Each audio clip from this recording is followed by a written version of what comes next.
This is NBC6 News Now.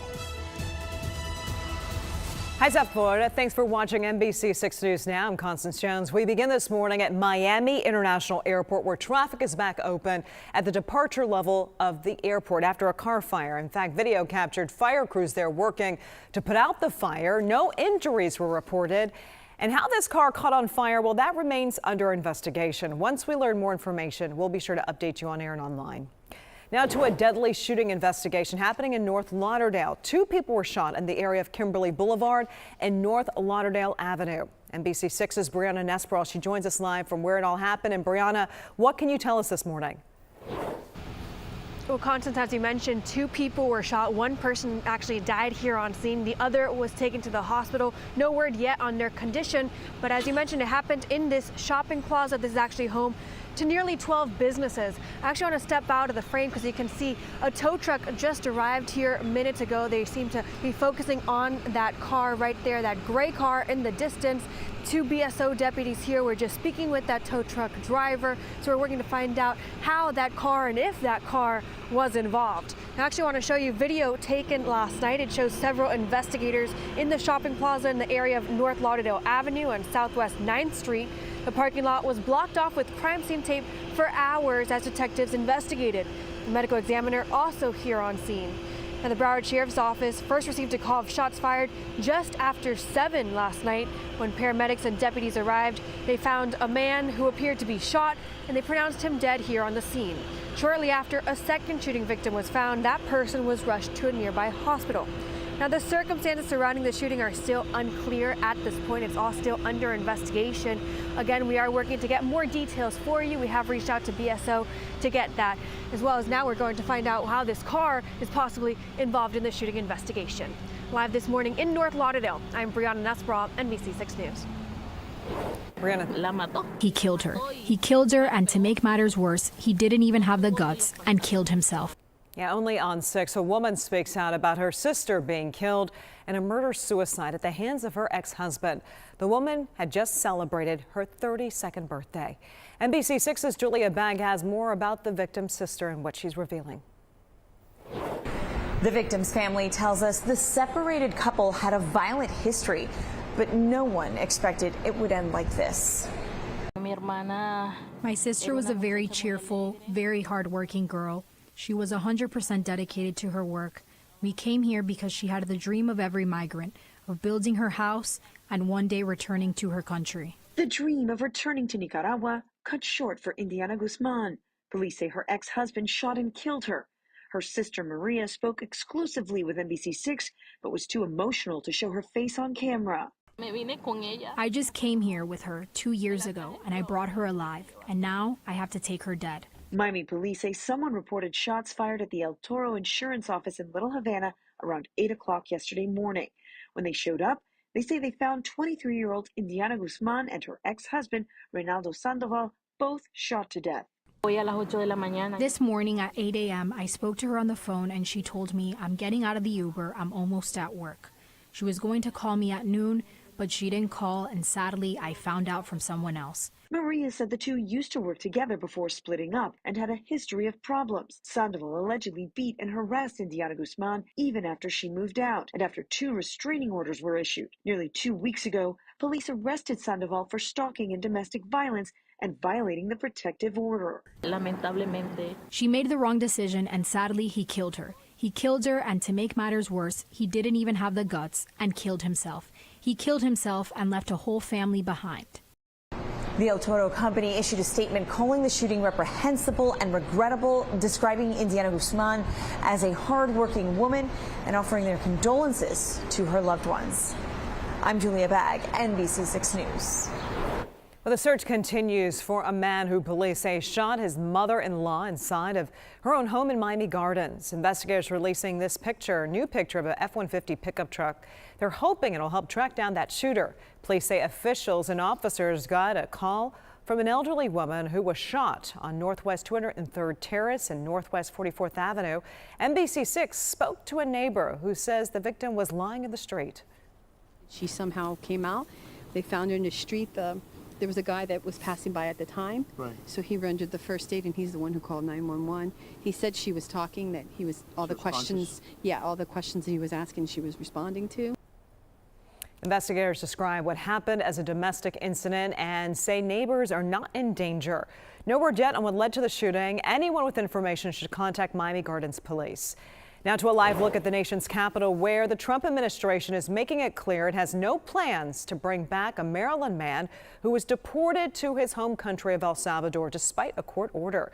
The president of El Salvador spoke at the White House about the case of Kilmer Garcia, a man who was put on a deportation flight to El Salvador last month.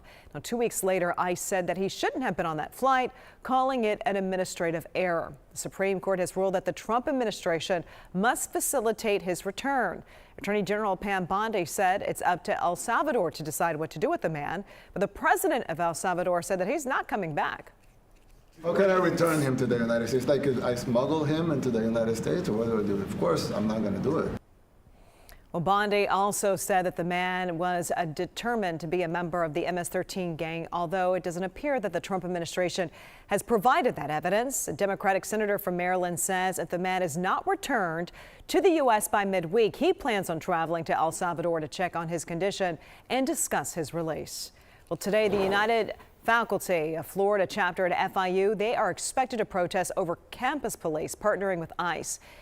The UFS is now asking the university to withdraw and for full transparency regarding the status of affected students.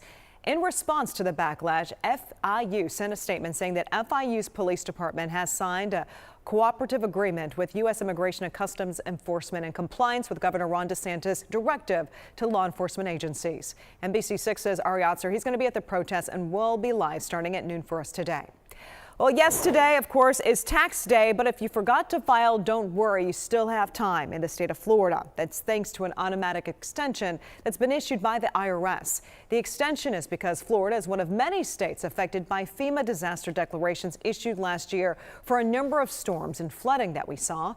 The extension stretches until May 1st. The IRS says it will automatically be applied for Floridians. For more information, you can go to our website at NBC6.com.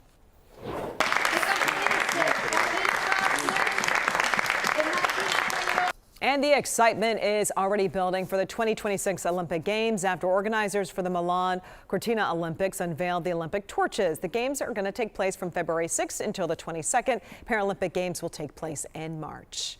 All right, thanks for watching NBC6 News Now. We'll be right back with your first alert forecast.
First alert weather on NBC6, South Florida's most accurate.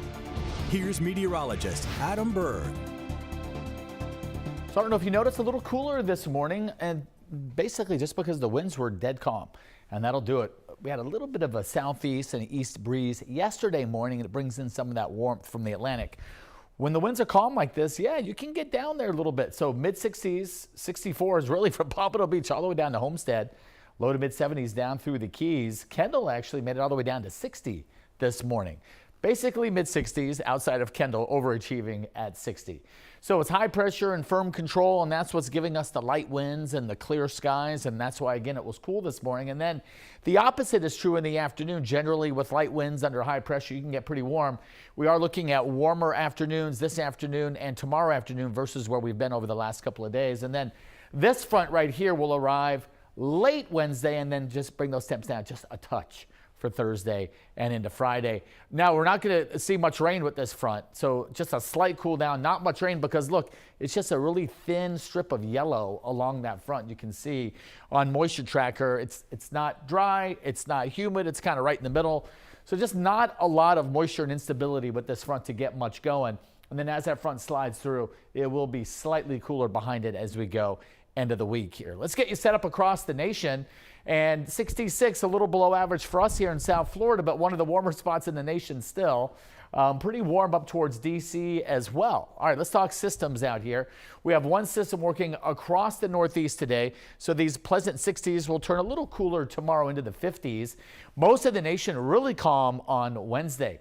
Wednesday into Thursday, we have a new system that starts to kind of drop into the Rockies. Look at Denver. Oof, that's cold. 36 on Friday. So unsettled here in the Southwest, especially in the mountainous terrain.